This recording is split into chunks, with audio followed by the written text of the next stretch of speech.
So I'd like to welcome you all to our edition of Winter Session for the 2019-2020 academic year.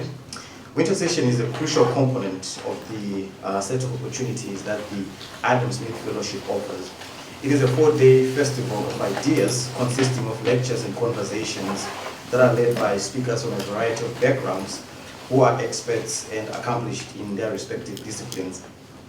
Through Winter Session, the Freedom Project also fulfills its mission of facilitating the exploration of the idea of freedom in all of its manifestations, promoting intellectual pluralism, civil discourse, and tolerance. Our theme for this year is freedom at home and abroad, and the schedule features 8 sessions over the next 4 days that deal with a variety of topics that include freedom of speech and social change, global standard setting and the war on terror, campus politics, and energy policy and environment. To start us off today, I'm honored to introduce our first speaker, Cathy Young, who is going to be speaking on a topic, or a talk is entitled Social Justice or Harmful Self-Righteous Wrath, Political Correctness and the Fate of Free Speech. So this lecture explores the dynamics of social justice and political correctness movements, which have gained prominence in the last few years in the United States. It will unpack the nature and origin of culture policing and its manifestations on college campuses and society in general. The talk also explores the ways in which political correctness is intertwined with identity politics, on race, gender, and religious beliefs, and it will also explore the overall impact of these contemporary political movements on free speech. So I wanted to have Cathy here. Cathy was born in Moscow, Russia in 1963 and came to the United States with her family in 1980. A graduate of Rutgers University, she has worked extensively in journalism as an opinion writer and feature writer for over 35 years. She was a columnist for the Detroit News from 1993 to 2000 and for the Boston Globe from 2000 to 2007. And she currently writes a weekly column for Newsday. Her work also appeared in the New York Times, the Washington Post, the Wall Street Journal, the Los Angeles Times, the Atlantic, the Jewish Daily Forward, the Daily Beast, the Weekly Standard, the Bulwark, and other major publications. She's a contributing editor and feature writer for Reason magazine and an associate editor and columnist for Arc Digital magazine.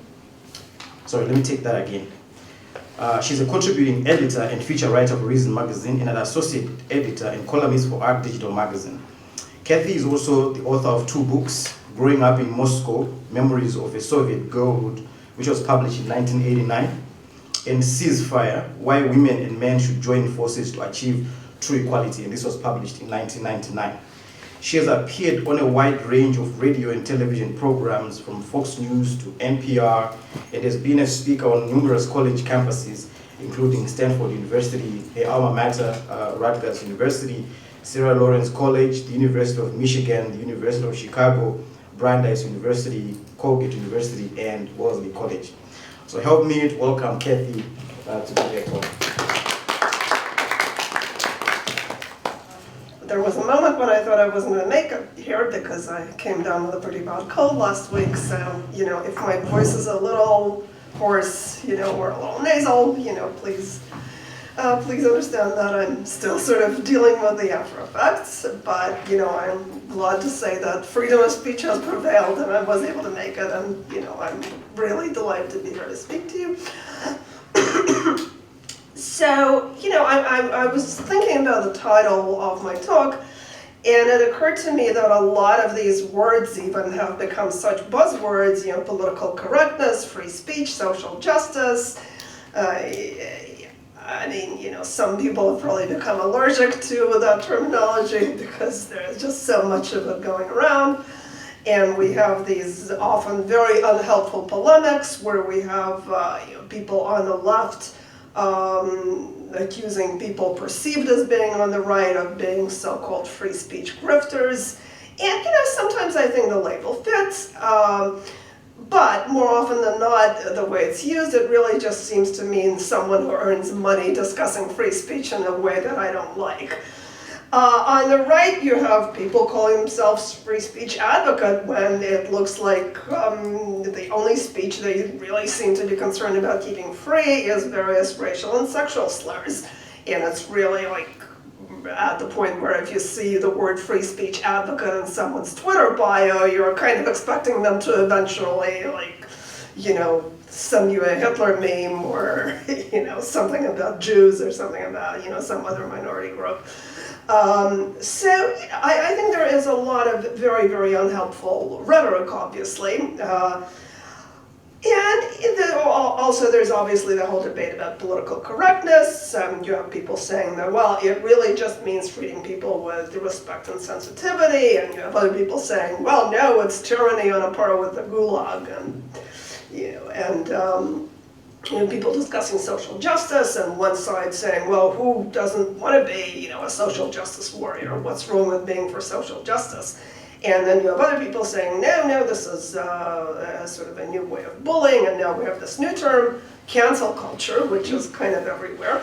What is it? I mean, are you really canceled, for instance, if you're Dave Chappelle and you have this massive hit on Netflix, but all the critics are patting you for being out of touch and insensitive and so on and so forth? What's the difference between being canceled and being criticized? Well, I will gladly tell you that as someone who has been called sometimes a professional anti-SJW, you know, free, social justice warrior, and I'm sure somewhere by somebody I've been also called a free speech grifter, yeah, at some point. I agree that there is a lot of hyperbole in this whole area. I don't think there is an SJW gulag yet, you know. I do think that some threats to free speech are very overblown. You know, I mean, people telling someone to unfollow someone else on Twitter maybe isn't necessarily a great threat to free speech. I'll be the first to say also that a lot of defenders of free speech on the right really only want freedom for speech they like. There have been several highly publicized cases recently of left-wing college faculty, mostly adjuncts, losing their jobs or, you know, at least being suspended after being targeted by right-wing mobs online for saying something, you know, unkind about conservatives or Christians or Trump supporters on Facebook or Twitter. Sometimes for making a joke. A really disturbing case at Berkeley University a couple of years ago where a professor, I believe of political science, George Ciccarello-Marr, resigned 2 years ago from a tenured post after being repeatedly targeted for threats and harassment and really not being supported by Drexel. And he was targeted over tweets that, you know, I personally find for the most part quite unpleasant. You know, things like saying that mass shootings are the product of white male entitlement, which I think is, you know, really a kind of stereotyping that doesn't really help anyone. But at the same time, it is definitely protected speech. He also had tweets criticizing the US military in rather kind of impolite terms.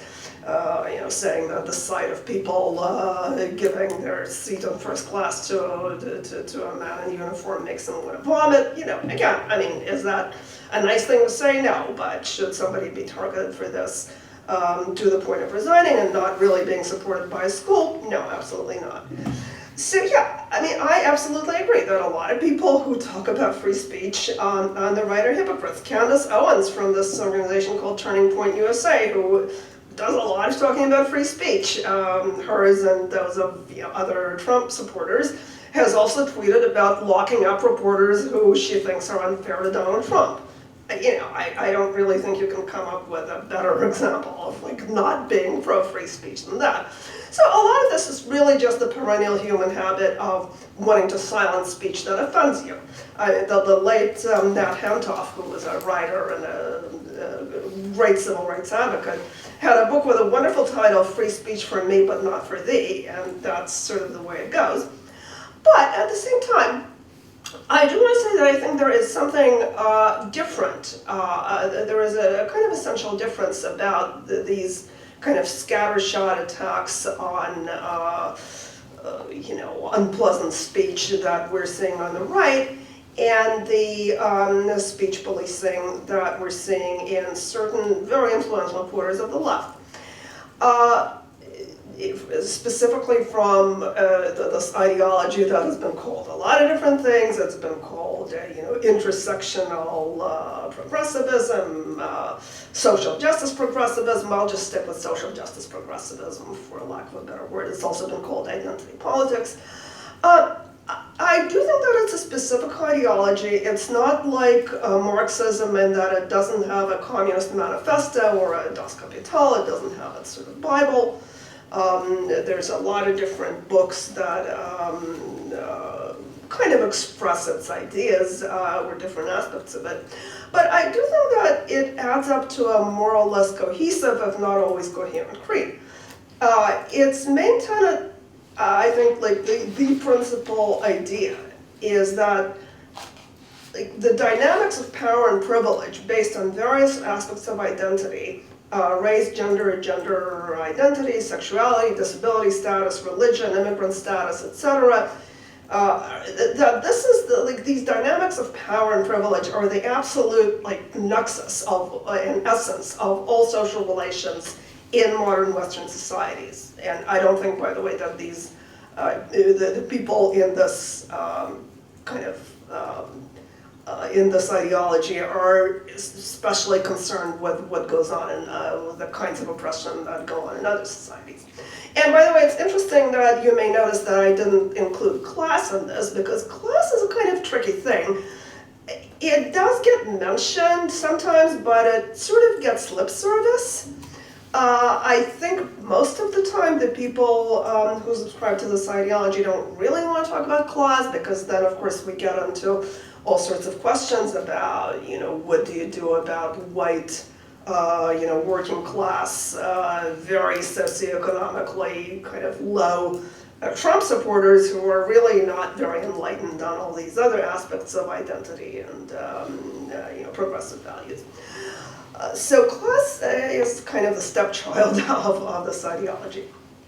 So the social justice progressives believe that these dynamics are very deeply embedded in social practices, but a key way in which they are transmitted is language. So wrong speak, to use the Orwellian term, doesn't just offend or hurt feelings, it actually causes harm, enacts violence. These are all sort of buzzwords that are routinely used by social justice activists, and it encodes or enforces oppression.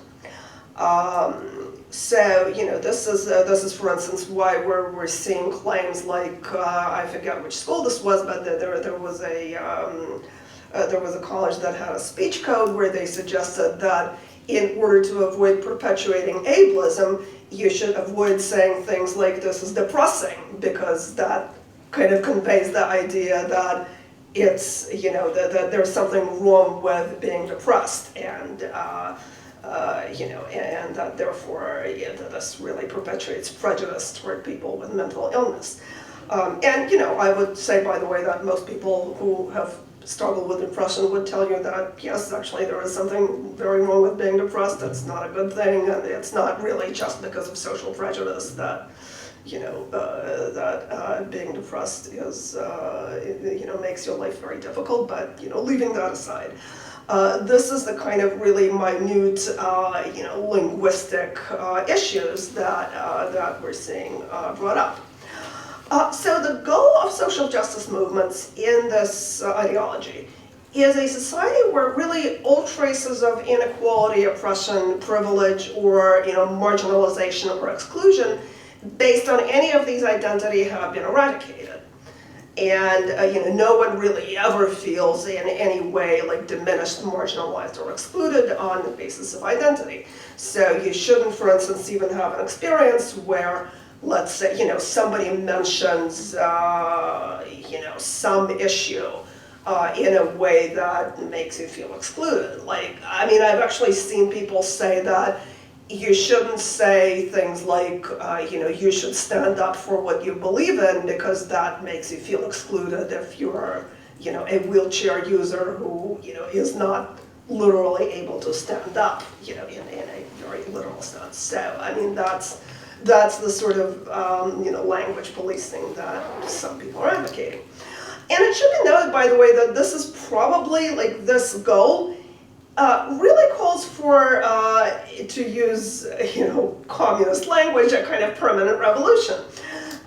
Because social justice advocacy keeps discovering new identities and new modes of oppression, so that, for instance, something that could have been, perfectly okay,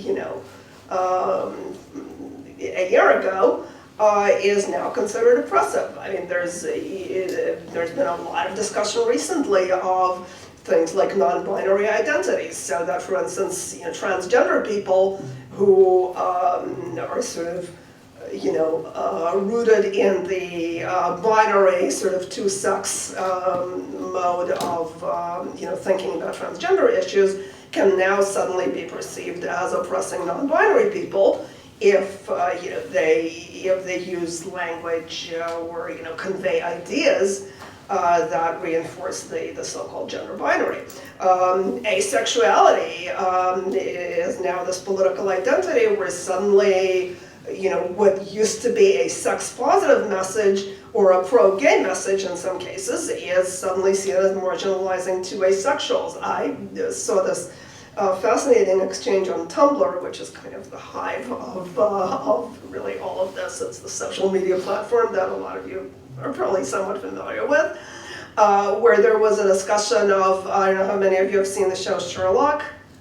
There was a lot of kind of buzz going around about the idea that the two main characters, Sherlock and John, are actually not necessarily lovers in the physical sense, but are like two gay people who are in love with each other.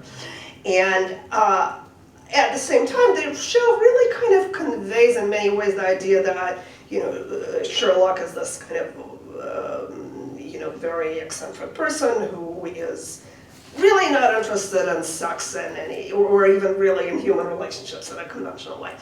So suddenly there was this whole, thing going on Tumblr where a lot of people were saying, well, you know what, if you're like writing fan fiction that treats Sherlock and John as a gay couple, you are actually marginalizing asexuals because, Sherlock is an asexual character, and here, like, finally we have this asexual person who was presented in a really positive and heroic way, and you're taking this role model away from us by writing him as gay. So it's all very much in flux, in terms of like where a positive message from yesterday can become a problematic message from today. Now, I should add, by the way, I will pause here and add that I really do not mean to imply that anyone who considers him or herself a social justice progressive is this extreme or this kind of speech policing. I mean, I know people who consider themselves to be social justice progressives, with whom I have perfectly pleasant conversations on Twitter, who, I think are quite wrong about some things, but at the same time, they're right about some things. But at the same time, I mean, they really are not people who want to shut up anyone who doesn't, embrace the one true faith. On the other hand, I do think that this is an ideology that lends itself to being very cultish.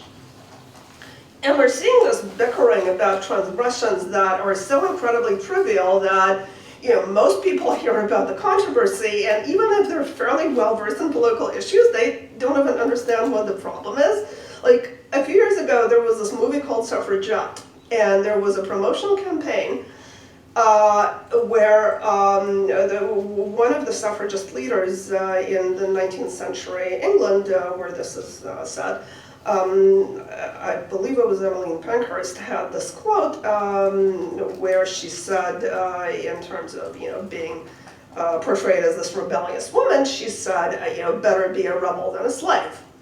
So, this was on a promotional t-shirt that was worn by Meryl Streep and a couple of other people. And suddenly there was this big, kerfuffle about it everywhere, where this t-shirt is problematic. And I asked a liberal friend of mine, what do you think the problem is with this t-shirt? Can you guess? And, I remember what she came up with, but the explanation, like, she was like, what, why? Like, why would anyone think that's offensive? she came up with something that was completely different from the actual explanation. The actual explanation was twofold. First of all, some people claimed that this diminished the African American experience of slavery and, essentially kind of appropriated it for white women. Even though really, like, slavery is not, and this was said in England, by the way, so it's really a little different, but slavery is a thing that goes all the way back to the ancient world and has a metaphorical sense that is really not necessarily tied to any like specific experience of slavery in any specific culture.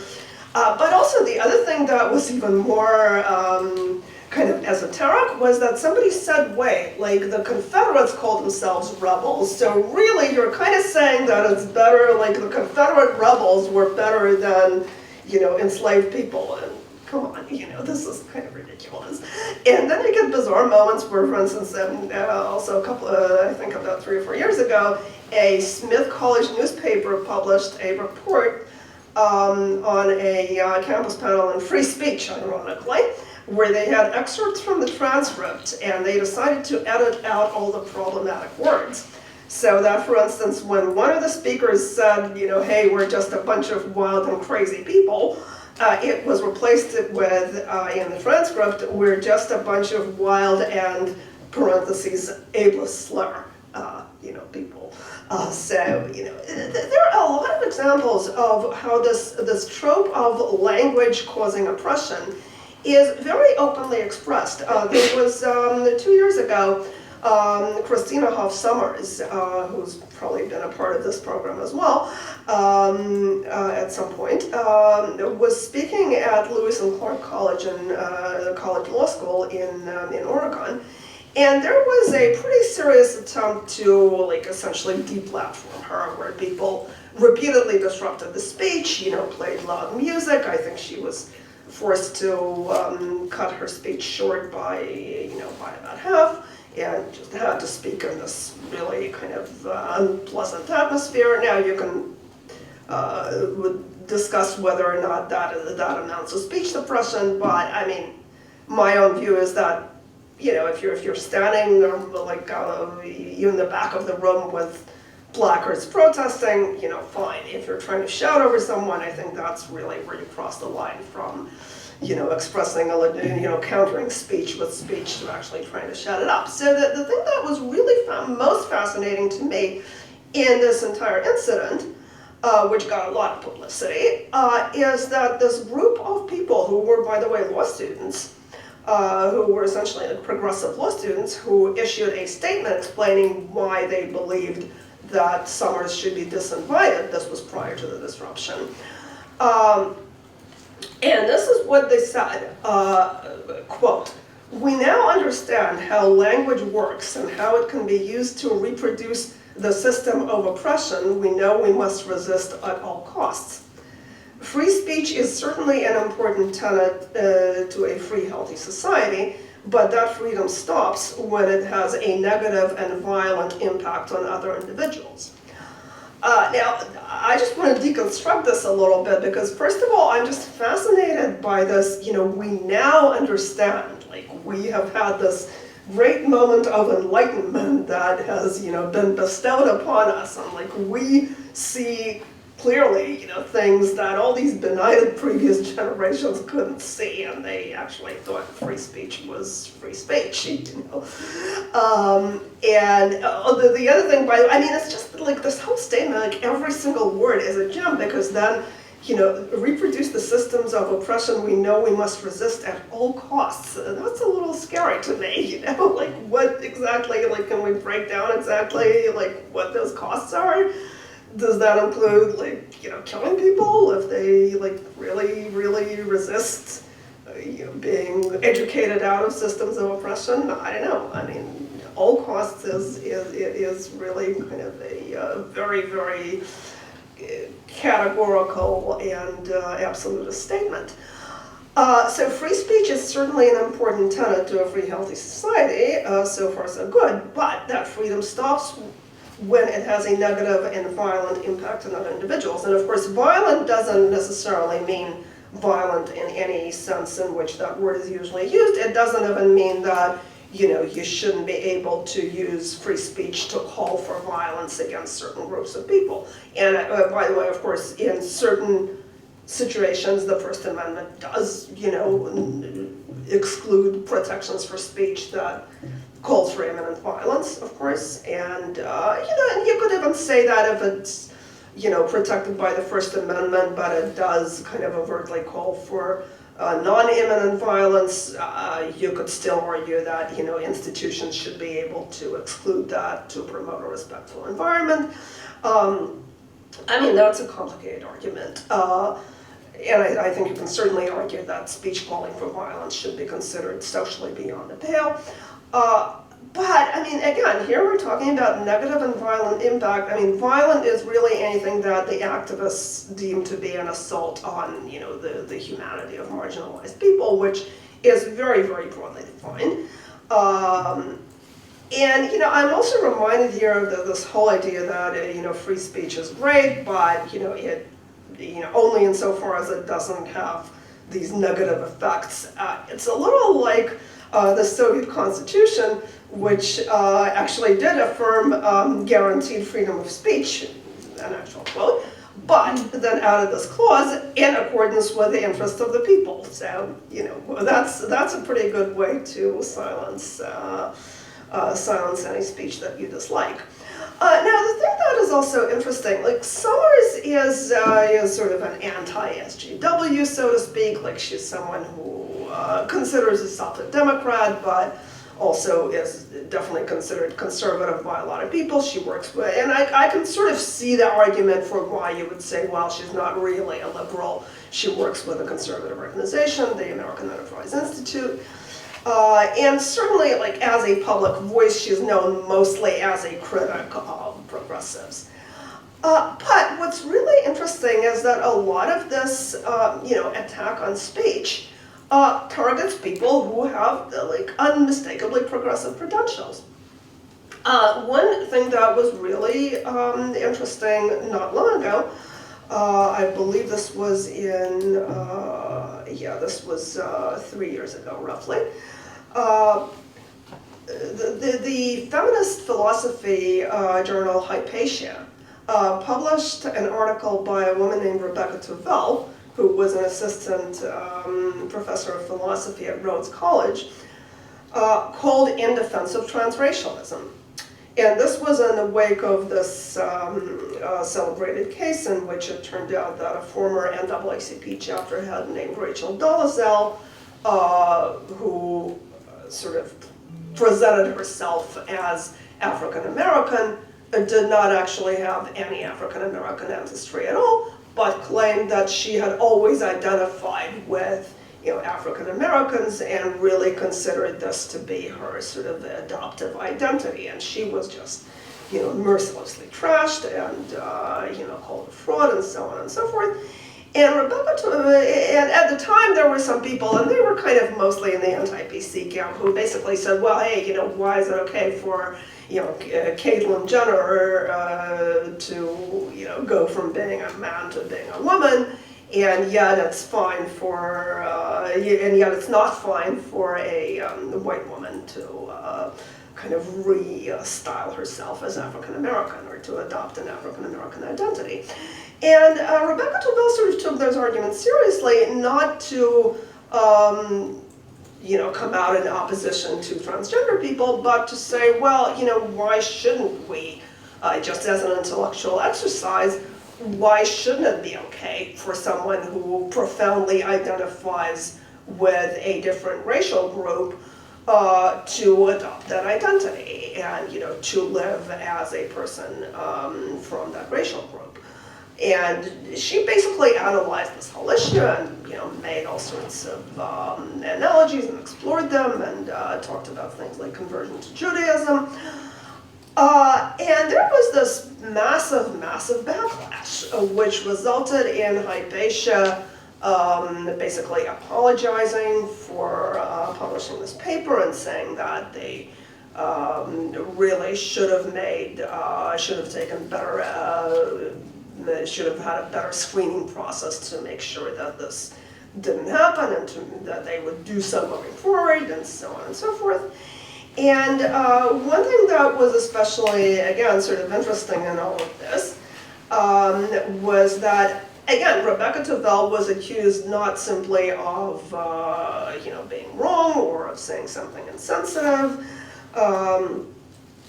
but she was actually accused of really, being violent to transgender people.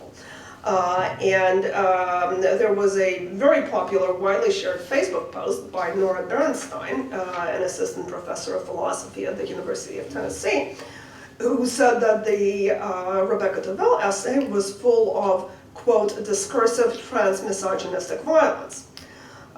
She then goes on to say, Tavell enacts violence and perpetuates harm excuse me, in numerous ways throughout her essay.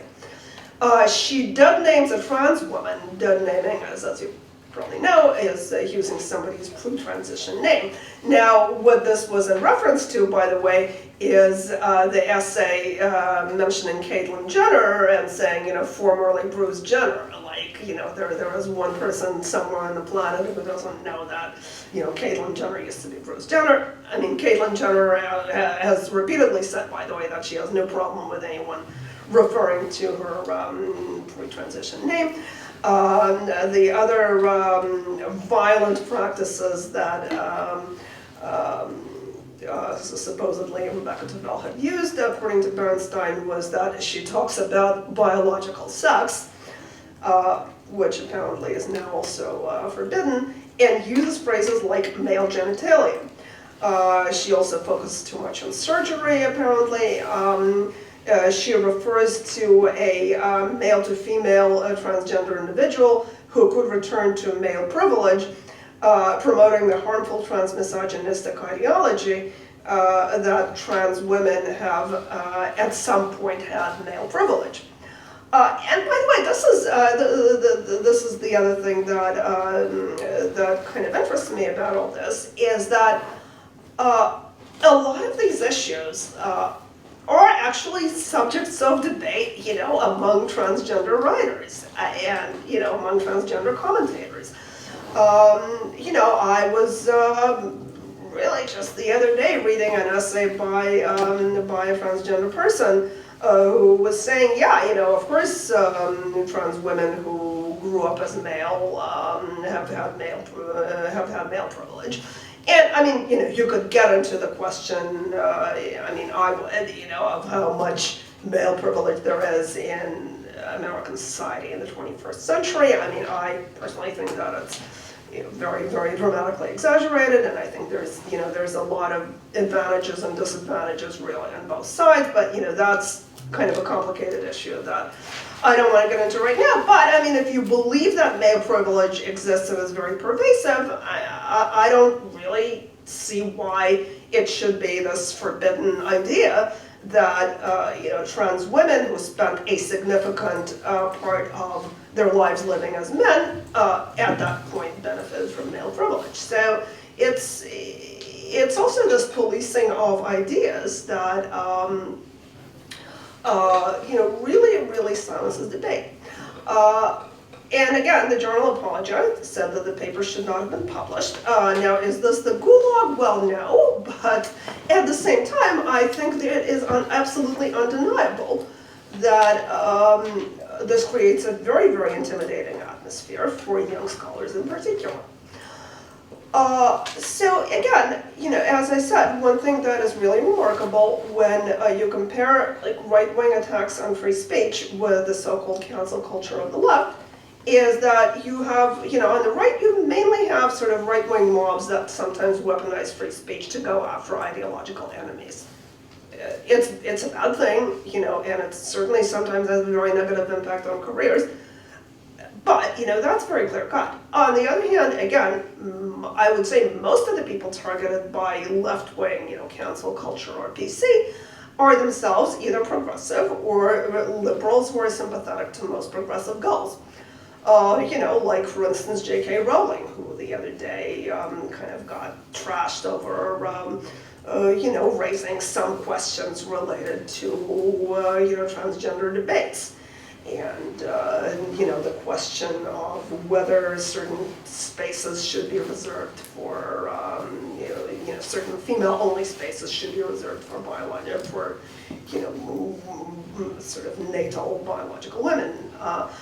So, that I think is kind of an interesting distinction. Another incident that was kind of similar, well, not really similar, but again, directed at somebody on the progressive side of The Nation, a leading progressive magazine, recently removed from its website, I think this was, again, about a year or two ago, a poem that they had published by a white male poet that was written in the voice of a homeless woman and was written in African American vernacular. And a lot of people said, this is cultural appropriation, and it steals from, it steals the voices of the marginalized, and this is a totally impermissible and unforgivable thing. And just the other day, there was a kind of example of, again, a literary work being taken down for perceived transgressions. Clark's World, a online magazine that publishes sort of sci-fi and speculative fiction stories, published a short story that was titled, "I Sexually Identify as an Attack Helicopter." Now, this is a reference to this sort of, line that at one point was widely being used to kind of taunt, transgender people. Basically to say, well, if you can sexually identify as a woman, why can't I say that I sexually identify as an attack helicopter? And, therefore, you will consider me an attack helicopter. So I actually haven't read the story, but from what I've seen, in the discussion, there were a lot of transgender people who thought that this was a really great, sci-fi story that explored issues of identity and issues of being trans in a really sensitive and interesting and thoughtful way. And yet there was a huge backlash, essentially because of the title, because people thought it was offensive and hurtful to just use this trope that some people had used in the anti-trans side, to attack trans people.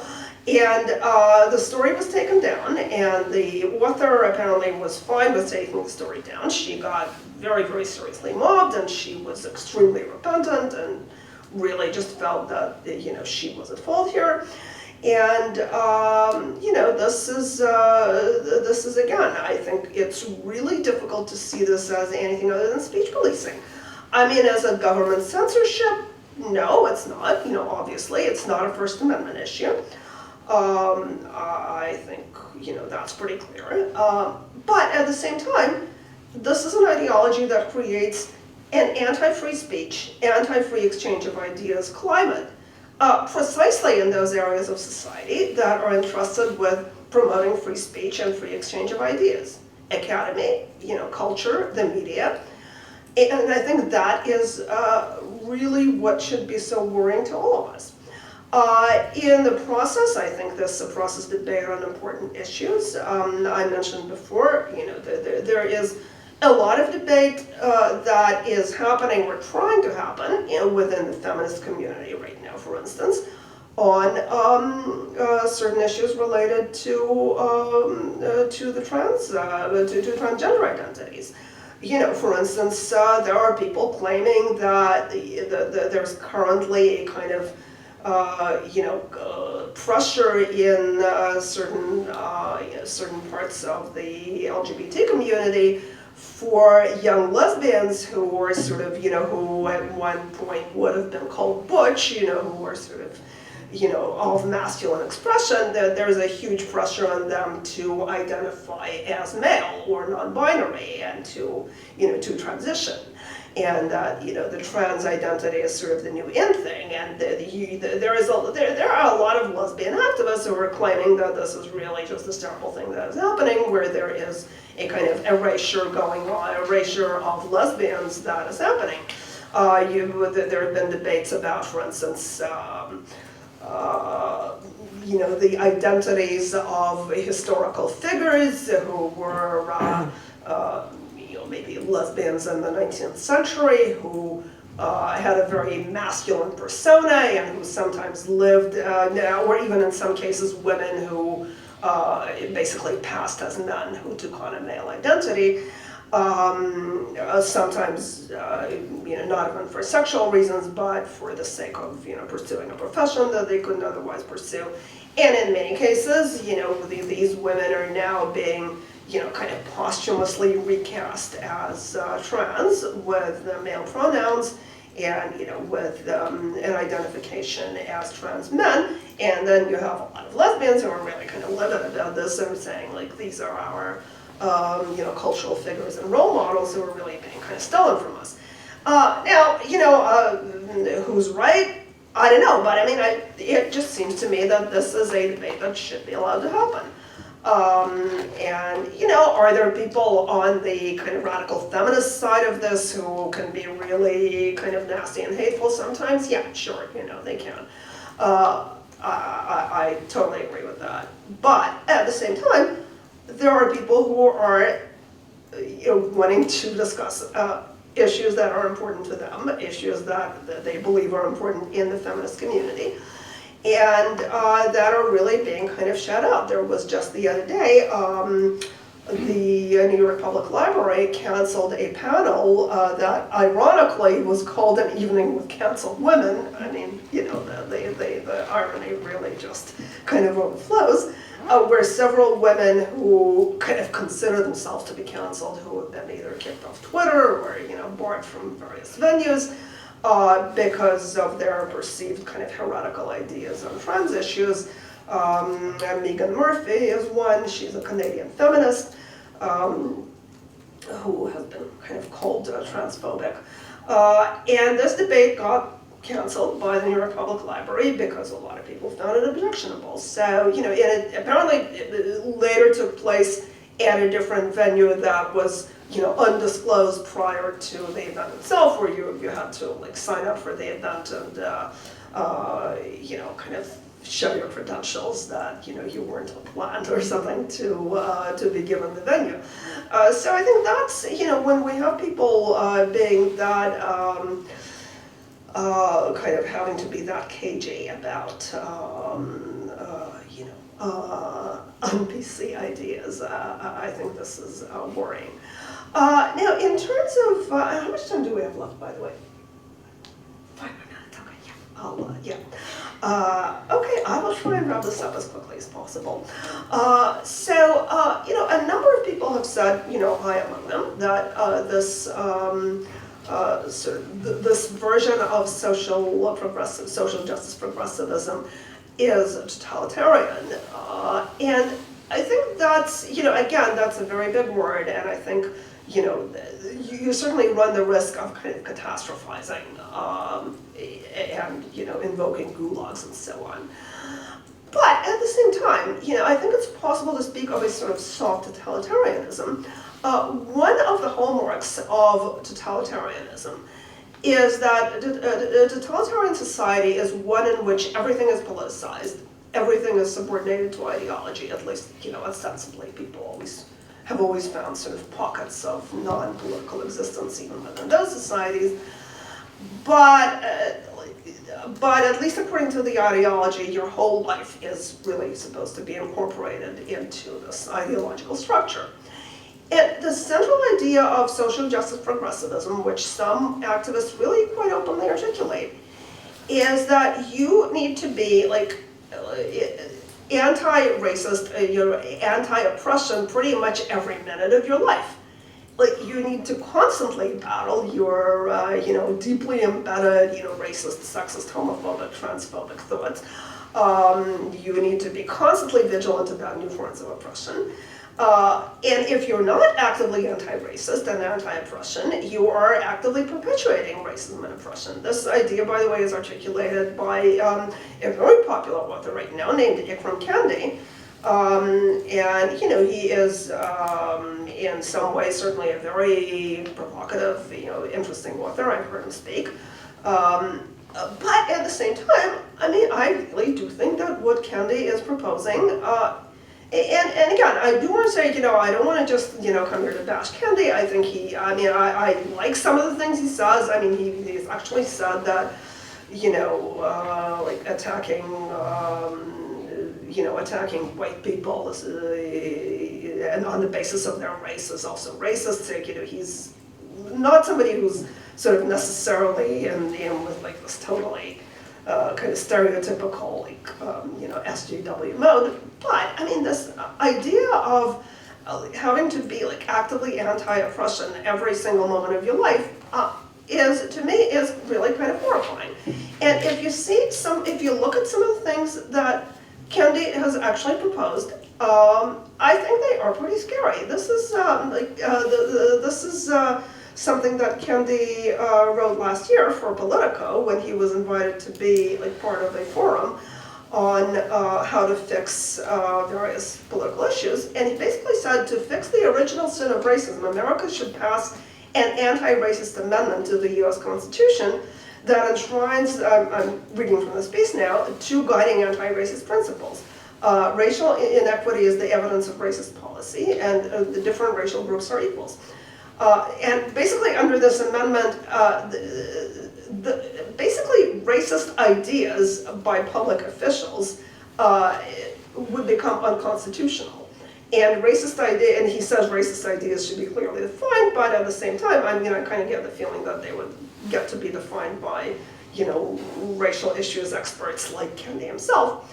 And he suggests that we establish and permanently fund the Department of Anti-Racism, comprised of formally trained experts on racism, which would be responsible for pre-clearing all local, state, and federal public policies to ensure they won't yield racial inequity, monitor those policies, investigate private racist policies when racial inequity surfaces, and monitor public officials for expressions of racist ideas. Again, public officials certainly could, include somebody like a person in holding a position at a public college. So, I think that this is in fact a prescription for a really totalitarian kind of speech policing. And I think if we then imagine this expanding to other identities, I think we do have a prescription for a very unfree society. And as I said, it's not a coherent ideology. It's in constant tension because of identity clashes, because, for instance, in many cases, race clashes with gender. If you have, for instance, cases in which non-white males are accused of sexually assaulting a white female, and then you get into questions of, whether race or gender should take precedence in, the lens through which we should view that case. You have, as I mentioned before, clashes between lesbian feminists and transgender activists. But it actually seems to me that in some ways, the fact that this is not just this monolithic ideology, but this constant kind of swarm of extreme ideologies competing against each other, in some ways makes it even more dangerous. Again, I don't want to exaggerate the political power that this ideology has, but I think right now it really does hold sway in very large sectors of academia, the kind of left of center media, and kind of culture in general.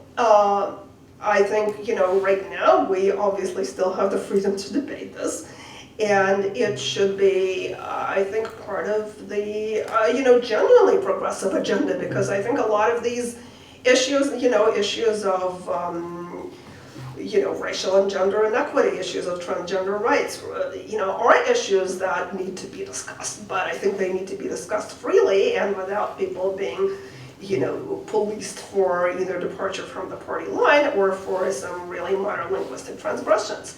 So I think that for the sake of those goals, as much as anything else, I think we absolutely need to counteract this sort of velvet totalitarian model of social justice progressivism. And I think that is something that I want to leave you with. Okay.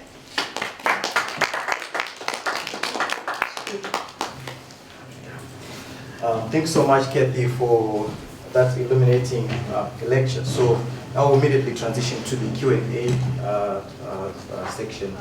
Yes, please, lady in the front. First of all, thank you for speaking. Thank you. I just had kind of a question on like the various phrases that you had used throughout your talk. You mentioned like, you know, living life as, like, you know, constantly being anti-oppression would be, you said like something along the lines of scary or terrifying, or even like simply a lot of the issues are inflated. And I think that that narrative has become pretty common because, yes, like our society has become a lot more aware of political correctness. And I've been thinking a lot about like my place in all of this and how, you know, social progressivism, as it continues to grow more popular and more relevant, I think, like, where do I stand? And oftentimes I find myself like, you know, identifying with the social progressivism. Right. And other times it can be frustrating because I feel like it narrates every part of my life. Right. And then at times I can feel like I can just step out. And I was just wondering, like, for those whose identities are the nexus of various forms of oppression, like being a transgender person of color, they can't step out, right? Like me, as a brown Muslim cisgendered woman, I can step out with certain issues. And like that is a privilege that I have. Do you ever feel that when you are talking about issues like this, your privilege can sometimes blind you to, you know, the validity of being able to write off things as inflatable or too aggressive or too anti-oppressive or ineffective? Right, no, I see your point. And, you know, I want to say, I don't, hopefully, you know, I am not just,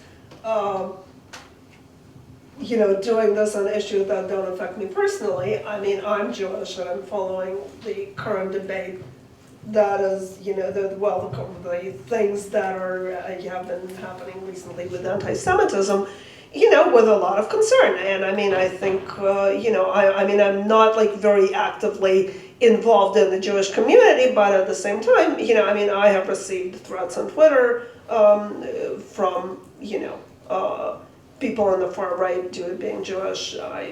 You know, not to dwell too much on my own experience, but I at one point like got a voicemail on my home phone with, you know, a kind of semi-threatening message that referenced a Hitler speech, you know, anyway. So, you know, I am certainly aware of those issues. And, you know, and I think that this is something that we should all be, you know, very, very concerned about right now. But, you know, at the same time, I have seen examples where I think, you know, there are kind of overreactions to things that, you know, some people have considered anti-Semitic. There was a really like massive to-do last year when Politico ran an article about Bernie Sanders' fundraising. And they like drew, I think they used a graphic of a money tree and, you know, a photo of Bernie Sanders. And a bunch of people said, oh, like, wait a minute, like Bernie Sanders is Jewish and you're really like playing into that whole caricature of, you know, Jews being obsessed with money and so on. You know, like they're talking about his fundraising. I mean, what are you gonna do to illustrate fundraising? You know, I mean, I think that's just ridiculous. I mean, to say that you shouldn't be able to talk about like a Jewish person and money because there is a caricature of, you know, Jews as being anti-Semitic. I mean, I think that's really like encouraging people to walk on eggshells, and I think you really should not. I mean, I think it's very counterproductive to, you know, for members of any minority to say that like anytime you're addressing their presence in public life, like you should like constantly watch everything you say for the possibility of some offensive stereotype, because really then you're saying that, you know, that person's participation in public life, really like you're not dealing with them as an individual, you're like constantly just like scrutinizing everything for things related to labels. So, you know, I mean, I think that there is, I mean, it's certainly possible to, you know, be aware of various forms of bigotry, without like going to the extreme of, looking for it in, every nook and cranny where it may or may not exist. So, I hope that answers your question. And you gave the example, for instance, of, someone who is a black transgender woman who is, who sort of belongs to several of those categories where, I am certainly not against, addressing issues that are specific to black transgender women. At the same time, I think that, well, for instance, there's been a lot of conversation recently about, murders of black transgender women. It does appear that the vast majority of those actually were not related to, to their trans status or their race necessarily. A lot of those came out of like personal conflicts, and a lot of those came out of, personal situations that were not based on bigotry. And there've been a lot of legitimate questions raised about, is this obviously if you highlight those specific cases, every one of them is, bad, but does this really indicate a higher rate than, a higher murder rate than for other population groups? So I think, I think that you really need to kind of make sure that you're not, and I don't mean you personally, of course, I mean like you, the person talking about this. I think there's a danger of kind of catastrophizing and, and I think, I'll just give you one more example, which doesn't necessarily have to do with the example you raised, but I think it's a very kind of relevant example here. I think it's, an absolutely essential thing, and a very, very, kind of long overdue thing that we've been talking about, issues of police violence, specifically against, African American males in many cases, but in some cases also women. And I think, I think this has inspired a really kind of long overdue review of a lot of policing practices in general. And, and I think, I think that is a positive thing. At the same time, is it necessarily helpful that it's always been kind of framed exclusively or almost exclusively in terms of race? Because a lot of it actually does have to do with other things like, the police in this country generally being trained to kind of be very quick on the trigger, compared to policing in a lot of other countries. Where, that there is, there is kind of generally a kind of culture of really kind of like shoot first and ask questions later.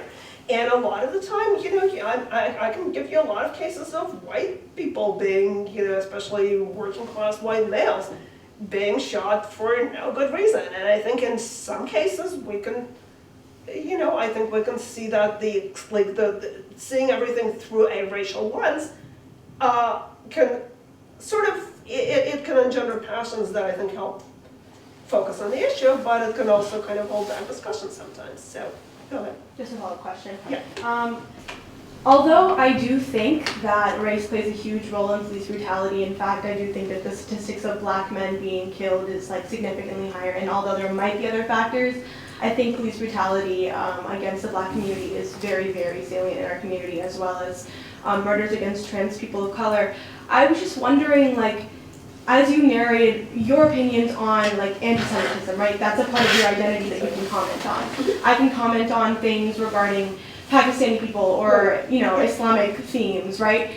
But do you feel as though you, considering the privilege you have as perhaps a white passing woman, are able to comment on, real life experiences, and are you truly, should you be commenting on the validity of someone's identity, and the issues that they face because of the way they look and the way, they present themselves? Right. Do you feel as though it's appropriate to be able to say that, Well, I will tell, again, to give you, to analogize, I mean, one area where I disagree with some of my fellow Jews is this notion that, a non-Jewish person can never discuss the issue of what's anti-Semitic. I mean, I think we are all, hopefully rational creatures. I think we can use our,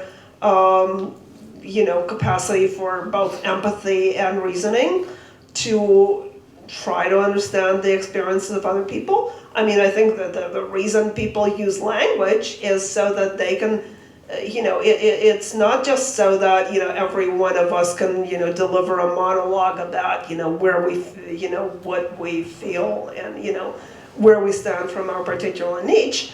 It's so that we can also convey our experiences to other people and, other people who are not in the same niche that we're in,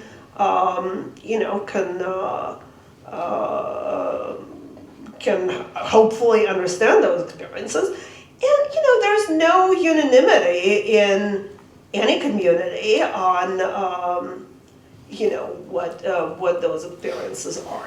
There's a lot of, there's a lot of disagreement within the Black community on certain issues related to, to policing. I'll just give you one really quick example. There's been, in the, and this is interesting because this is where racism and anti-Semitism kind of intersect, so to speak, where after the attack at the synagogue in Pennsylvania, where several people were shot in a synagogue, there were demands for more police protection of synagogues. And then there were several activists who were who were Jews of color, who were, who were African American and Jewish, whether because of mixed ancestry or conversion, who basically, the people on the far left, who were essentially saying, well, if you ask for more police protection at synagogues, you're really you're endangering Jews of color because, for people of color, the police are not a source of protection, but a source of threat.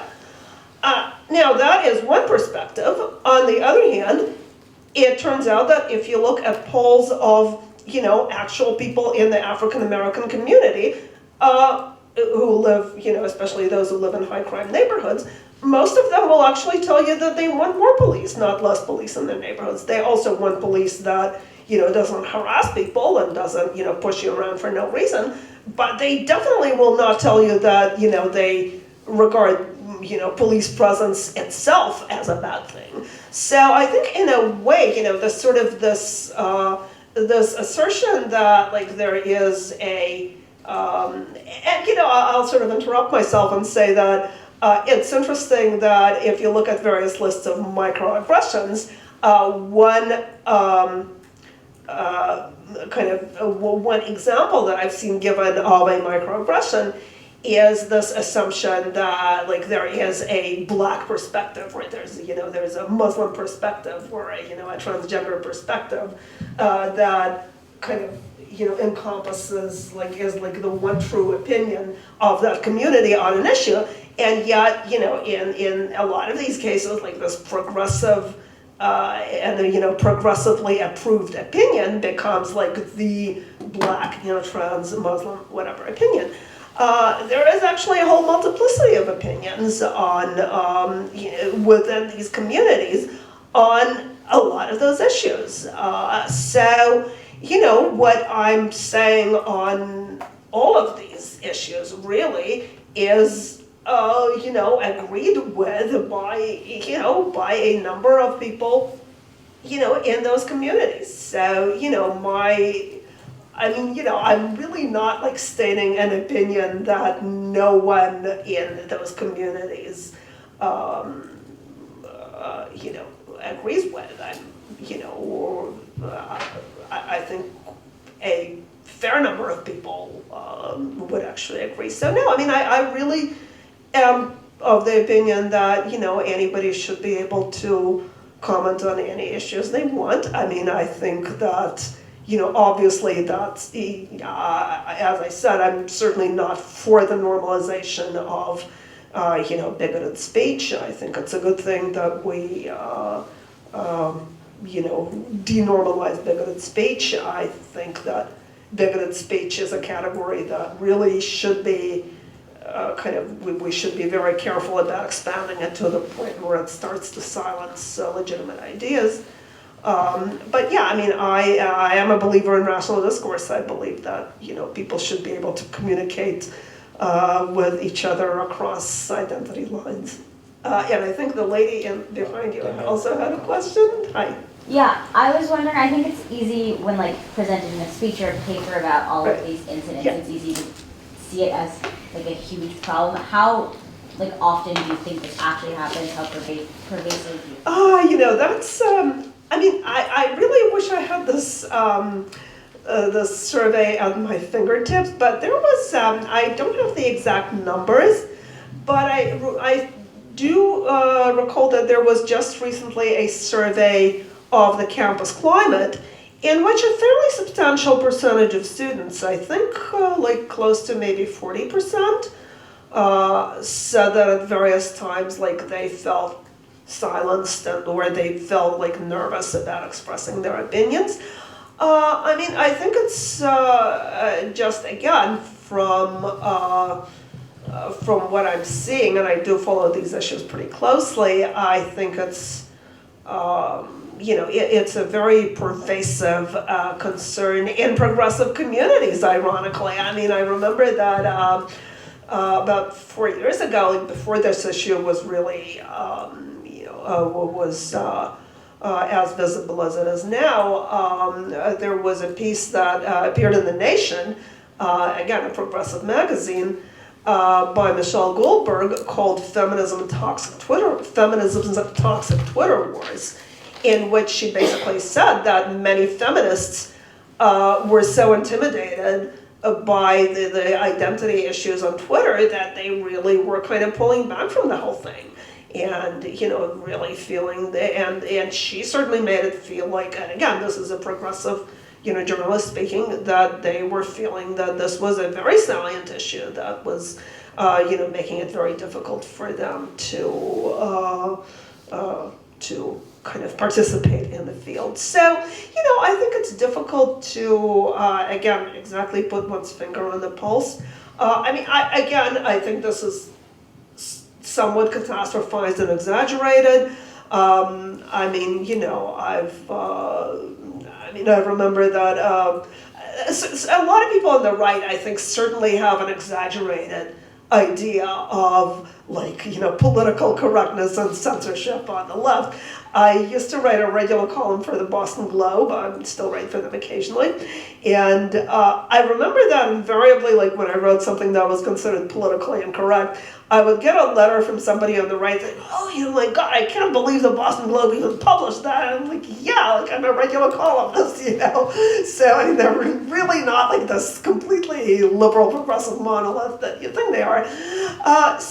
I think, again, I think that the catastrophizing definitely exists. But, I think that at the same time, when we look at, things like just recently, just the other day, this, attack helicopter short story that got actually taken down from the website of a literary, sci-fi magazine. And I think it's just really bad in terms of just the precedent that it creates for discourse. But I think also I also want to get back, do we have a few more minutes? Yeah. Okay, yeah, because I also want to say, when we talk about issues that are directly relevant to people's lives, which is, obviously something that should be, a part of our thinking, when, we're talking about issues that affect people in a very personal ways.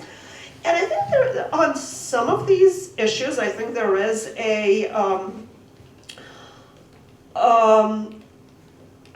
there are often several clashing perspectives where it's not necessarily just one person who gets affected by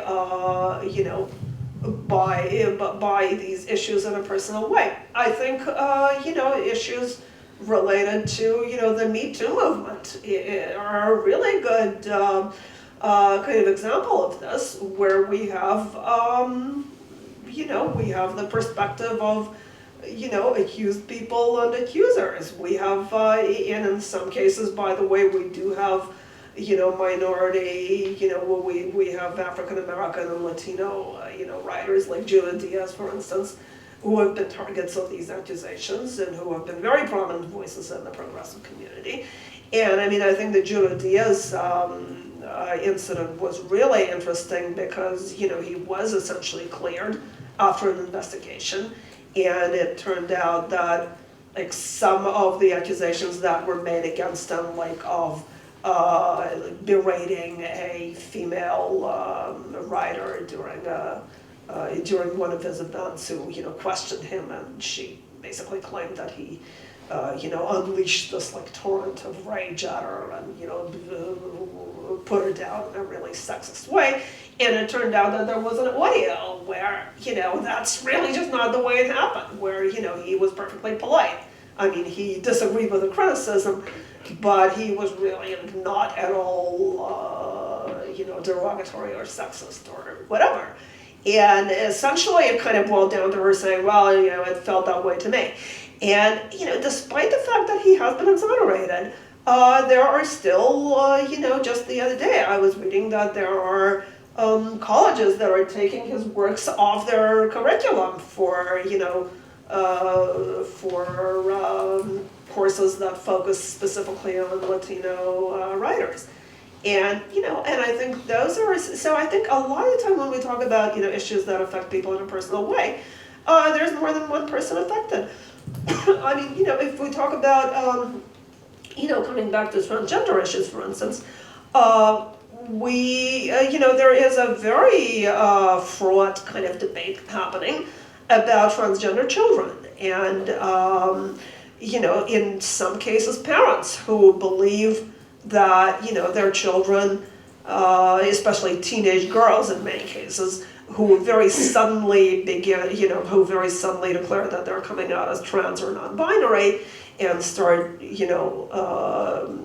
asking for hormone treatments and so on at the age of or for puberty blockers at the age of, 11 or 12. And you have, and there are parents who believe very, very strongly that this is like,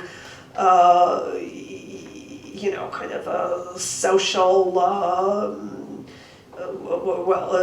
social contagion, essentially, where there's like a group of friends who suddenly discovers some, website that, promotes trans identities, and suddenly, in the same peer group, suddenly you have half of all the girls declaring some sort of trans identity. And so, you have these absolutely devastated parents in many cases saying that, I feel like my daughter is being pulled into a cult. And then you have trans activists saying that no, these are people with absolutely valid trans identities. Even though in many cases, these are kids who, have a variety of mental health issues where,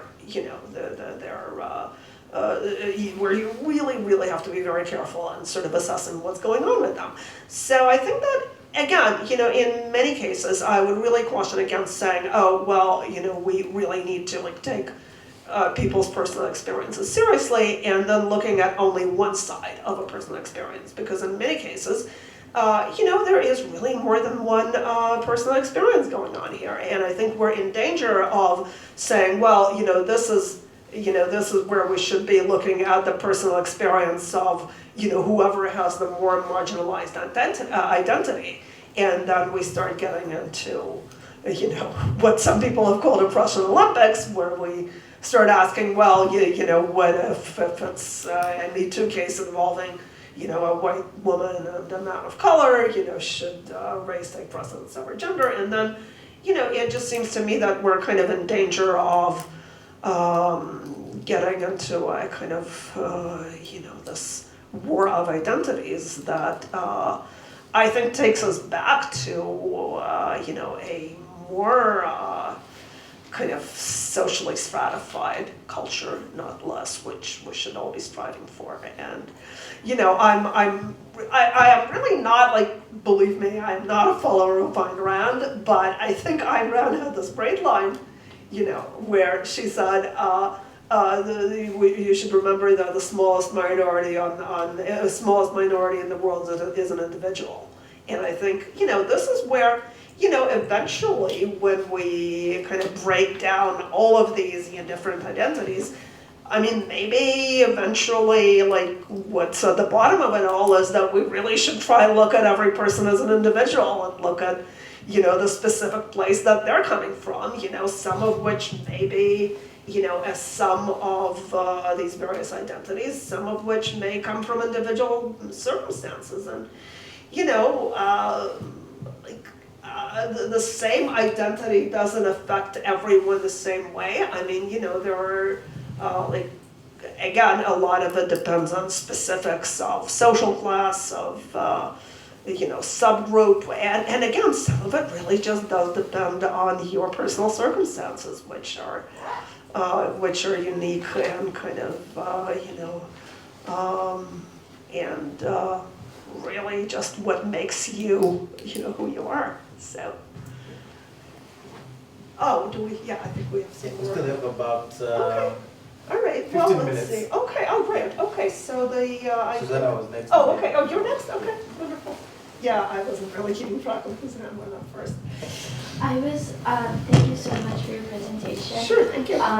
You started off your speech, kind of discussing the language being like a central tool of this ideology.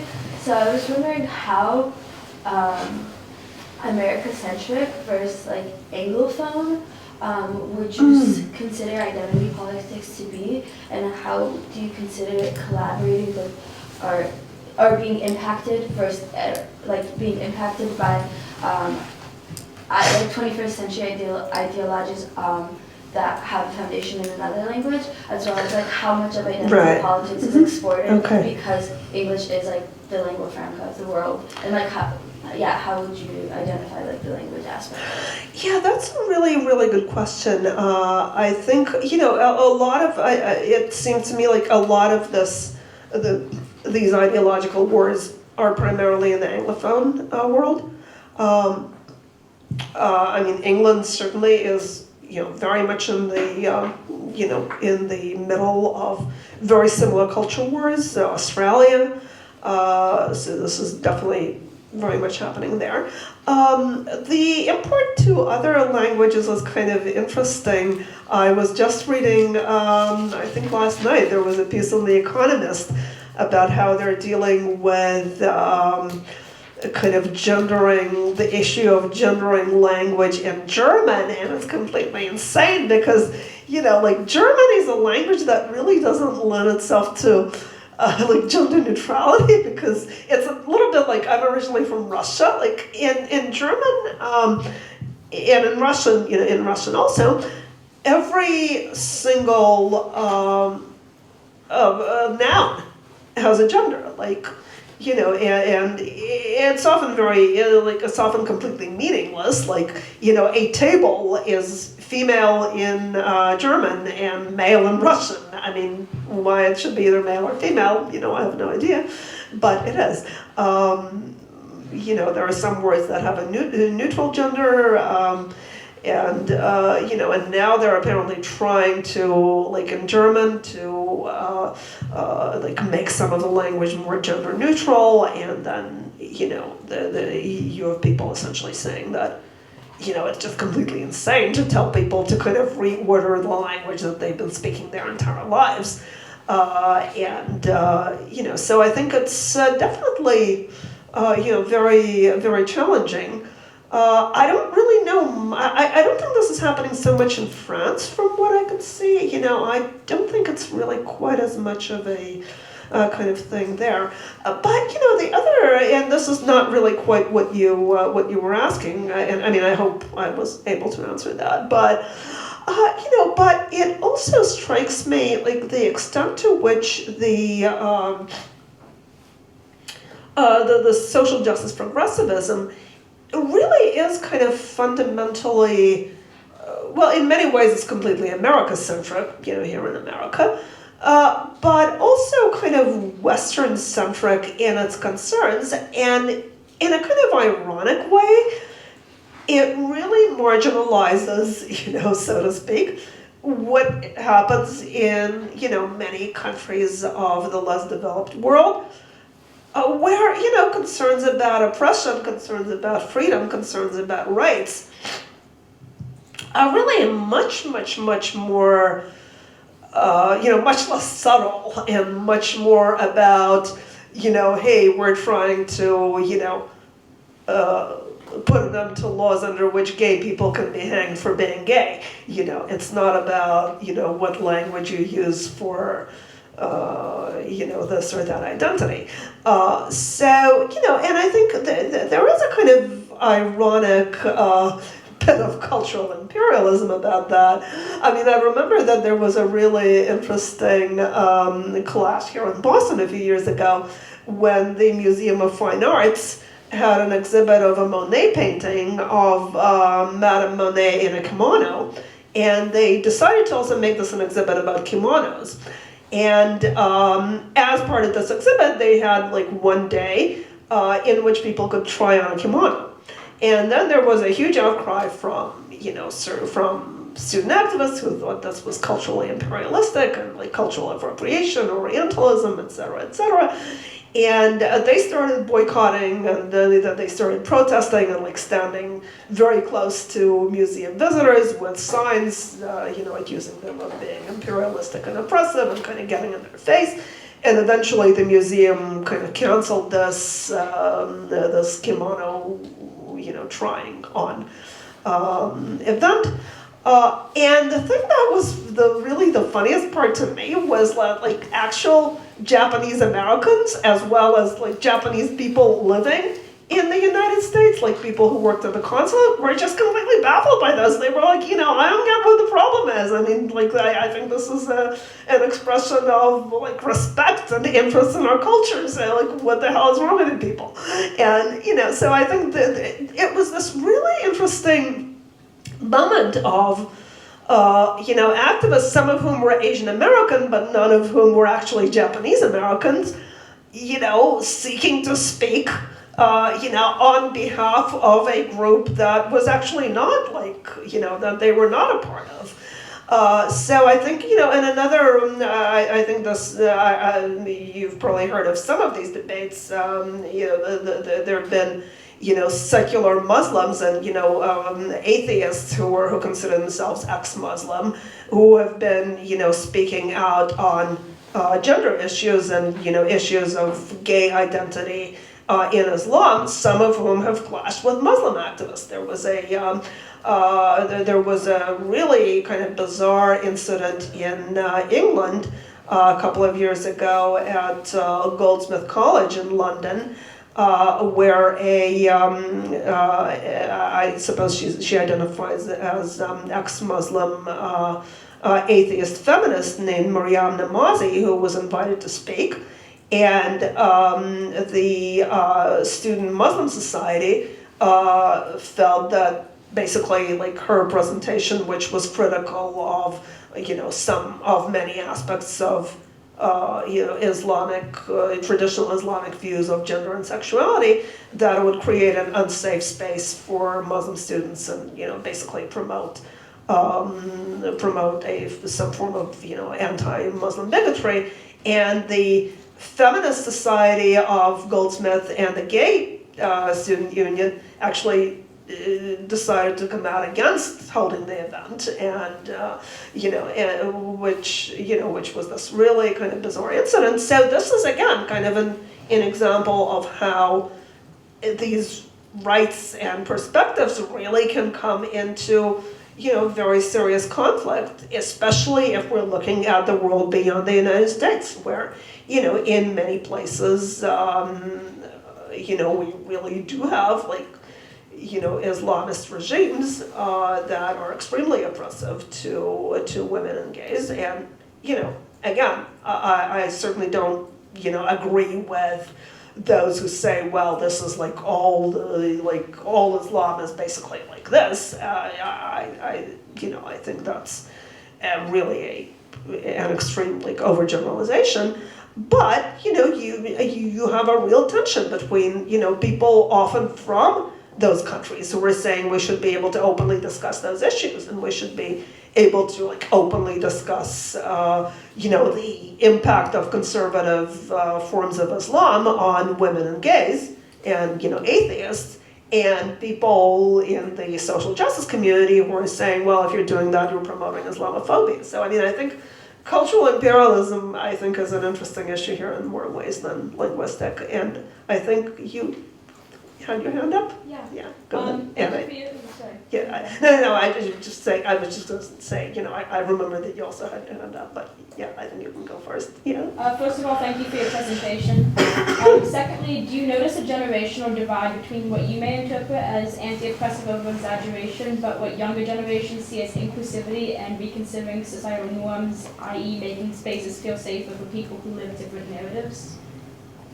Well, I think it's, generational. Yeah, I think it's certainly often been interpreted as a generational divide, and I think a lot of the debates in feminism, for instance, are often debates, between feminists of different generations. I think that,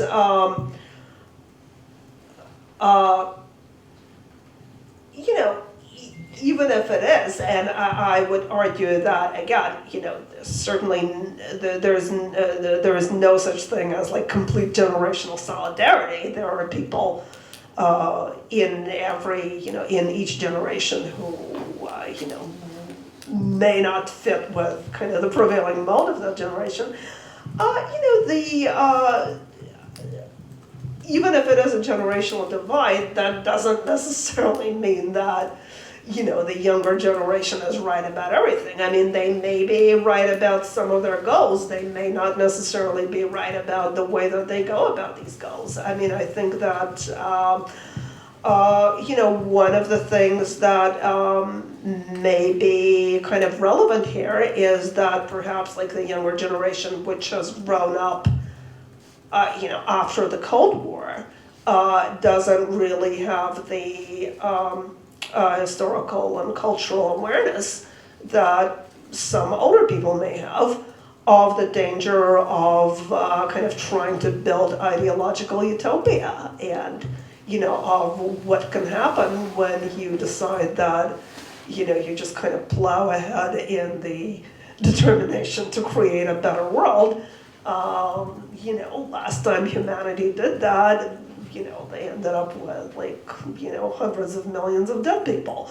So, I think that, and I'm certainly not saying that, anyone in these debates in the United States today wants to kill a lot of people. But I think that it is, I think there's a kind of interesting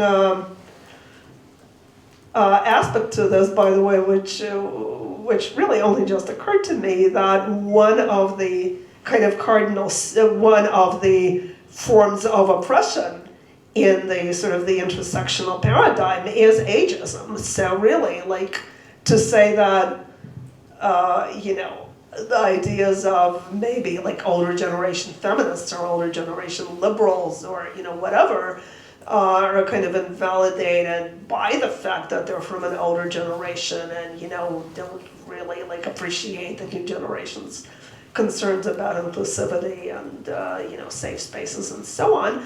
I think excluding or trying to invalidate those ideas on the basis of age, why isn't that a form of bigotry? I think that's a very, very legitimate question to raise, and and I think, as I said, I think the perspective. Not that anyone is defined completely by their generation again, but I think different generational perspectives are very useful, and I think certainly the fact that older people are much more likely to have a kind of personal and visceral memory of the unintended consequences of trying to achieve utopia and kind of, an egalitarian utopia, I think is also relevant. And I think, why shouldn't that be part of our perspective? Really, the best thing we can do really is to promote respectful engagement and to promote open debate. I think that we definitely should try to steer clear of the idea that you need to be, of a particular identity to address, issues related to that identity. I think that obviously you should speak respectfully about the experiences of other people. You should, try to avoid generalizing about any group. You should try to avoid derogatory language. I think we can all agree on that. But again, I think the real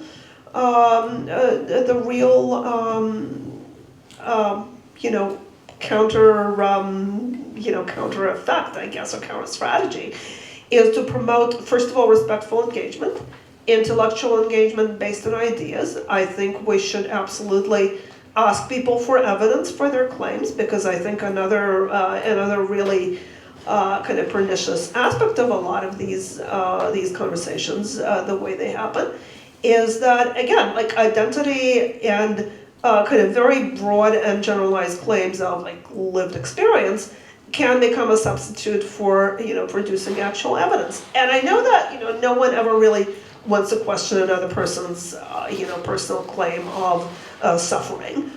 But, at the same time, if you're saying things like, I feel endangered by this or that, well, how specifically? I really do not believe that, we should be unable or reluctant to ask for specific evidence. And I think we should be able to instead. This is why we really do have language. This is why we have communication. So I think that we should, kind of dial it down to, the level of like respectful engagement that deals in evidence, as opposed to kind of, these very sweeping emotion-based statements. I think that we should avoid catastrophizing language on both sides. I think that, again, no one is being sent to the gulag, if we're talking about rhetoric on the right. I don't think that criticizing someone on Twitter is the same as, destroying their career, whatever. At the same time, when we, raising issues that, raising questions about certain aspects of, let's say, how transgender identity is defined, is really not like, it's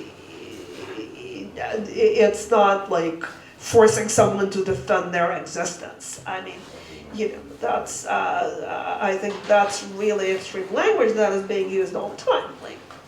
And I think it's very, very unproductive. Your existence as a human being, which, is absolute, which you have an absolute right to, doesn't really mean that everyone has to agree with and accept like every aspect of how you define yourself.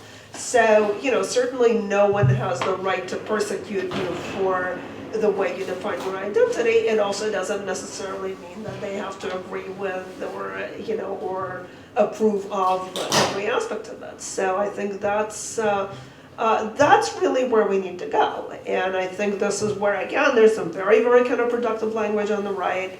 And, we've, there is some, kind of bomb throwers, like, well, I don't know if any of you remember Milo Yiannopoulos, who was at one point extremely visible on the right, who was kind of much less so now, thankfully. But there are other people currently who really kind of make a career out of really like deliberately antagonizing and insulting people, or personally attacking people in some cases.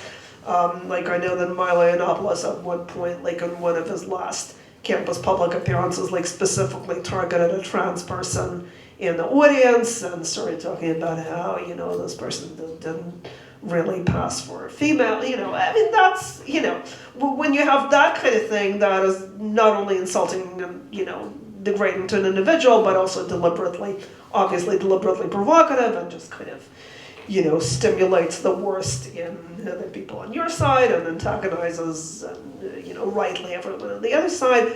I mean, that doesn't really get us anywhere in terms of, respectful debate or respectful conversation. So, I think that this is where we should be going. I hope that answers your question. Yes, I actually wanted to go back to the topic of phrases and slurs that. I'm sorry, I can't hear you very well right now because there's some sort of machine in the back. So yeah. Do you want to take a microphone or something? No problem. Yeah. Oh, you can just come closer. Yeah. Okay. So yeah, on the topic of phrases that people use or slurs that people tend to use, which becomes like a song, or on one side it could be that they just use it to express themselves, really express themselves, like this is so depressing, like you said. Yeah. And on the other side, they also potentially have the power to cause some form of violence because, again, depression is something that is serious, and saying this is so depressing could be reducing or undermining the severity of the conditions that people who are suffering depression are going through. In your talk, I saw that you were really going back and forth between what is inflationary and then at the same time what is actually seriously unacceptable or inappropriate. Right. Well, my response would be, I mean, obviously language always has a metaphorical side. I mean, I think that if we try to strip all words of their metaphorical meanings because they also have a literal meaning that refers to something serious, like if I say I have a headache that's killing me, I mean, obviously that's not literally true. I mean, is that disrespectful to, let's say, someone who has a brain tumor that is literally killing them? I mean, I think, honestly, I think that if we do try to go in that direction, we're just going to end up with, ban all the words, essentially. But where does one's right end, or responsibility or accountability begin? Right, well, I would say, if,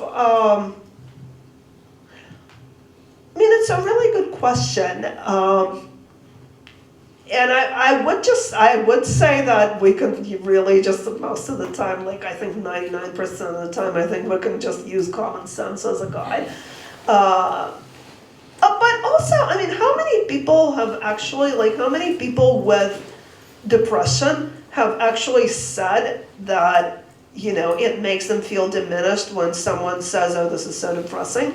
I have several friends who, who have dealt with the issue of depression. And, I haven't discussed this with all of them, but, things like that have sort of specifically come up in conversation with a couple of people where they basically said, you know what, if you're struggling with, serious mental health issues, the fact that somebody somewhere in a conversation, used something that could be considered a mental health slur is really going to be the least of your concerns. And, it's, I think there are words that obviously, words that have a, intentional derogatory meaning, obviously, I think should be considered unacceptable. There used to be an expression, to Jew somebody down, meaning, to cheat them. And, obviously, I think it's a good thing that that phrase is now unacceptable, because that is not just a phrase that, treats something lightly or kind of thoughtlessly, diminishes, something related to the Jewish community, maybe. It is a phrase that is rooted in the belief that, Jews cheat people, essentially. So, and, certainly there are racial terms that, likewise, you know, are specifically rooted in, you know, very negative beliefs about, you know, black people. There's, you know, so I think anything that I think, you know, anything most of the time, I mean, you don't even really kind of need to explain this if it's that, you know, obviously derogatory, because, you know, no one really, I think no sane person kind of needs to explain that you shouldn't say, you know, he Jewed me down. So, you know, I think once we accepted that it's a bad thing to have like negative stereotypes about Jewish people, it also became clear that that kind of language has to go. Same thing with, you know, certain derogatory terms about, or, you know, related to black people, gay people, women. You know, I mean, I don't think you know, it used to be extremely common to say, oh, well, this is women's logic. You know, we don't say that anymore, thankfully, and, you know, because again, it's not just like this term that could potentially be offensive in terms of gender, it's a term that very specifically means that, you know, women are illogical, or, you know, women, you know, like women have like crazy thinking. So, you know, so I think that's, that is probably where, like, the line should lie. Like, if something is, like, clearly and explicitly rooted in a negative stereotype about, you know, a group, I think absolutely we should, you know, make those phrases unacceptable. On the other hand, I mean, does the phrase, this is depressing, imply anything bad about depressed people? I don't really see how. I mean, I guess you could say that it, you know, it sort of takes their experience too lightly, but that's really not the same thing at all. But isn't taking a situation more likely than it is sort of not acceptable? Like if you say, like not just this is depressing, like I'm so OCD or that is so gay. Like if you guys disagree, also you can chip in. But I feel well, like, I mean, I actually do think that the phrase "this is so gay," I mean, you know, because I think that is kind of negative. I mean, it does really kind of imply that, you know, gay equals bad. I mean, you know, I've certainly never used that phrase, and I mean, I actually remember that like at one point this came up in an online community that I was in, where somebody said it was perfectly okay for me to say this is gay, because people, when they say that, they don't really mean like gay, they just mean like mean it as a synonym for like this is really like bad or whatever. But again, like the meaning is it's not just that you're taking it lightly, it's that you're saying, you know, gay is bad. I mean, I think words have different meanings. I mean, I think. I mean, it's like if you say, you know, oh God, I'm just dead, you know, I mean, are you taking death lightly? Yeah, but I mean, we're always taking, there's always like language that takes things lightly that in other circumstances, you know, are taken very seriously. I mean, you know, I'm not a fan of like people using the word cancer to refer to something bad. Like, I mean, my dad died of cancer several years ago, and I mean, you know, like when I hear people just sort of casually, yeah, like this is cancer, like referring to something bad. But I mean, you know, am I going to say that this is something that I should be able to stop people from saying? No, not really. I mean, I don't think this makes people take cancer less seriously. I don't think it means that, you know, we're going to give less funding to cancer, or, you know, or that insurance benefits for people with cancer are going to be cut because, you know, somebody on Twitter said, you know, oh, like this, like the whatever, you know, bad thing is cancer. I mean, I have seen people saying that, oh, we should stop using the word cancer in a metaphorical way. I don't see why. I mean, people use metaphors. It doesn't, I mean, unless someone can specifically show me how this is gonna like promote negative views of some group, which, you know, again, like a term like, you know, he Jewed me down, like certain terms about black people certainly do promote, you know, negative views of groups. So yeah, I mean, I just don't see how. I mean, I think it's really kind of a, first of all, it's a losing battle because, again, like you're always going to find some word that takes something lightly. I mean, are we, you know, like if we say this is sick, you know, does that like promote negative, or like does this diminish our concern with sick people? Does that, like, it's like you can find every word, I mean, any word I think that you can, you know, that you can look at is gonna have some meaning that, you know, either, you know, takes something too lightly or, you know, potentially could be disparaging to something. So I don't know, I mean, I would, again, just say that we should probably stick to, you know, focusing on words that actually do like promote negative, you know, very clearly promote negative stereotypes or clearly, you know, you know, promote attitudes that, you know, lead to maybe certain issues being taken less seriously. I mean, you know, I think, so yeah, I hope that answers your question. So we have room for one more question before we go to lunch. I see we have lunch delivered already, so need one more question, one burning issue. Yeah. Okay. Oh, okay, you have a follow-up, great. How do you think misinformation plays into this? Is misinformation also like protected? That's a great question. Yeah, I mean, I think that there's, yeah, I mean, misinformation is certainly a big, you know, factor in the news environment today. And I would say, yeah, I mean, there have been cases where I think, and unfortunately I can't think of anything recent and specific right now, but I think there certainly have been instances in which, you know, people's, like, certain cases have been misreported.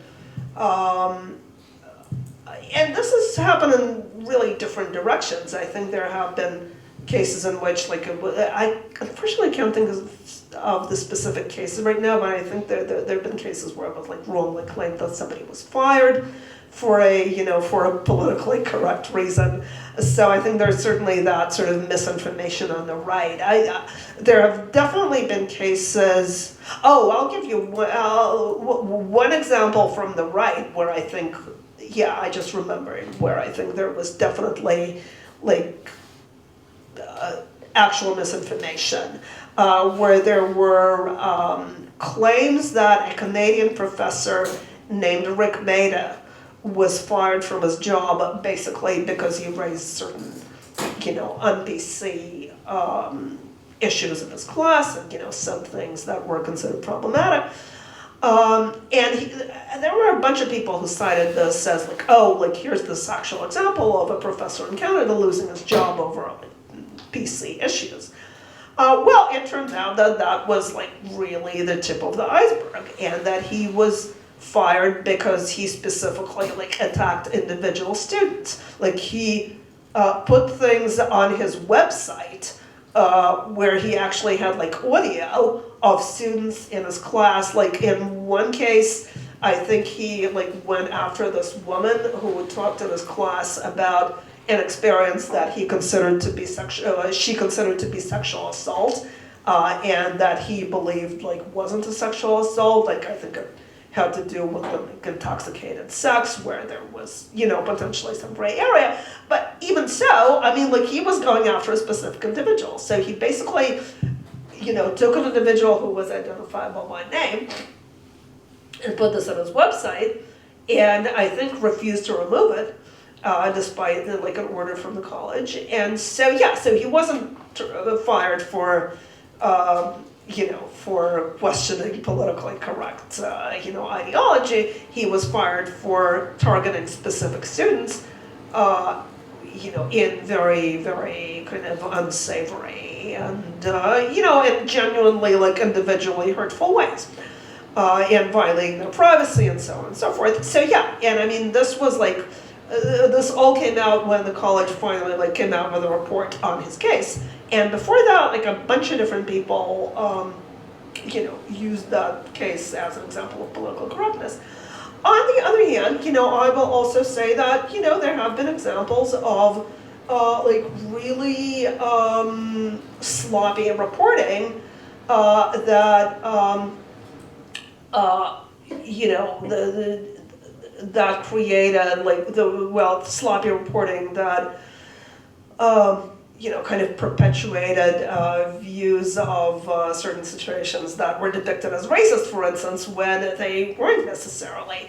Like one example that happened about a year ago, the kids from Covington High School, this was a kind of notorious case, where these high school students from Ohio who were in DC for the Right to Life March were filmed in a confrontation with a Native American elder. And the way that this was initially portrayed, the way that this looked on the initial clip, is that they were harassing this guy who was doing a Native American ritual where he was beating a drum, and these kids were like standing in his face and smirking, and some of them were kind of hooting and hollering. And there was a huge outcry where these were for about a day. There was this media firestorm where these teenagers who were also wearing the Trump America Make America Great Again hats, so which kind of automatically made them villains for many people. And it was just this firestorm of, look at these terrible, entitled, arrogant white males harassing a Native American elder. The school got threats, and the school had to shut down, and and this and that. And then it turned out that a bunch of people suddenly had the videos turned up of the extended cut, so to speak, of what actually happened. And it turned out that it was an entirely different story where first of all, the kids didn't surround this guy. He was the one who kind of wandered into their midst with other activists. And also this whole thing began with the kids being harassed by a group, by essentially a hate group of guys who call themselves the Black Hebrew Israelites, who were, by the way, possibly responsible for one of the anti-Semitic shootings recently in Jersey City, who were yelling all sorts of racist and homophobic slurs at the kids, and so there was kind of a back and forth between the kids and those guys, and then this Native American elder who decided, that the kids were harassing the Black Hebrew Israelites, decided to kind of wade into this. So it was this long story. One of those kids, by the way, Nick Sadman, who was 16 years old, won an undisclosed settlement from CNN because apparently he and his family were harassed and received death threats. Did those kids behave perfectly well? Probably not. There were claims that one of them in the video could be seen doing the tomahawk chop when the Native American elder approached. On the other hand, they were really definitely not a racist mob that was going after this guy.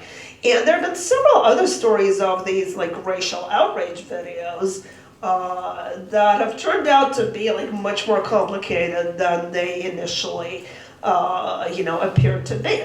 There were several cases where people got fired on the basis of those videos, and then it turned out that the story wasn't quite what it was made out to be. There was a case in which a worker at Chipotle lost her job because there was a video that showed her refusing service to a group of African American males unless they paid first. And then it turned out that, apparently she had recognized them as a group that had, previously eaten at the same place and run off without paying. And apparently they had a, habit of doing this and bragging about it on the social media, and eventually she was vindicated. So I think there's a kind of rush to judgment on a lot of those issues, I think, where, it's totally understandable that, we want to be, when we see a video that shows somebody being racist, and it certainly does happen, we've seen videos of people being very unmistakably racist, somebody, yelling at a Mexican-American landscaper, calling him a rapist and saying, oh, even the president says, you people are a bunch of drug dealers and rapists and go back to your country. I think there are obviously cases where some of those videos, there's no question whatsoever that somebody is being horrifically racist.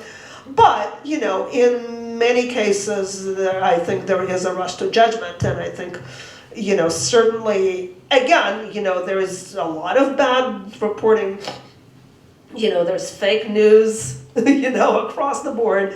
There are people in the sort of anti-PC camp who I think have manipulated some of those stories, or accepted without due diligence in like investigating some of these claims of like political correctness gone mad. I remember, do I have a minute for like one more quick story? So yeah, a few years ago, I don't know if many of you know about a guy named David Horowitz. Like he's a kind of right-wing activist who used to be on the really far left, became really far right, and is still, as much of a kind of hardcore zealot as he used to be, but now on the other side. So he, about 10 years ago, when, these issues were kind of starting to percolate, was pushing for something called the Student Bill of Rights, I think, where it would basically like protect students from oppression by politically correct professors. And he told several stories, like he testified before the legislature in Pennsylvania, and he told a bunch of stories about people being penalized by PC professors, like being given a bad grade for expressing a favorable view of George W. Bush in class or something like that, and stories of like people being punished for having conservative views, so people started investigating some of those claims. And in some cases, it turned out that he couldn't produce any names at all. Like they were asking him, well, what are like, can you give me some details on like those stories so I can look into it? Like what school, what's the student's name? And it turned out that first of all, some of those stories were completely unvetted. Like some of these were just like, oh, well, somebody sent me an email saying this happened to him. Well, that's really not good enough. And in some cases where he did provide identifying details, it turned out that that it didn't happen the way that it was claimed. And Horowitz basically gave a response that was like, well, I know these things happen all the time. That's really more important than the details of an individual case. Well, that's sort of like the fake but accurate, trope.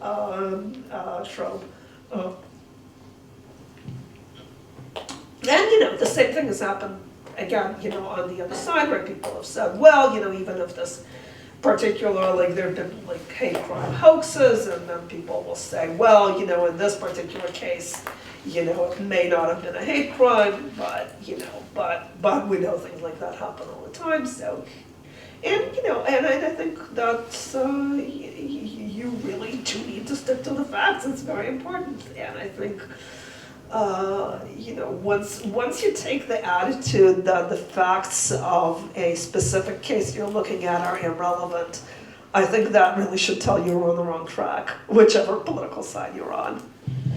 So. Great. Thank you so much, Cathy. This brings us to the end of our discussion this morning, and I'd like to thank Cathy Young for coming and spending this time with us, and I believe you agree with me that this was a very riveting and captivating discussion, and that also revealed the complexities that entail, engaging with all these different issues in contemporary society today. So thank you so much, Cathy. I hope you're still here for a few minutes for some informal conversations. Feel free to come. Thank you.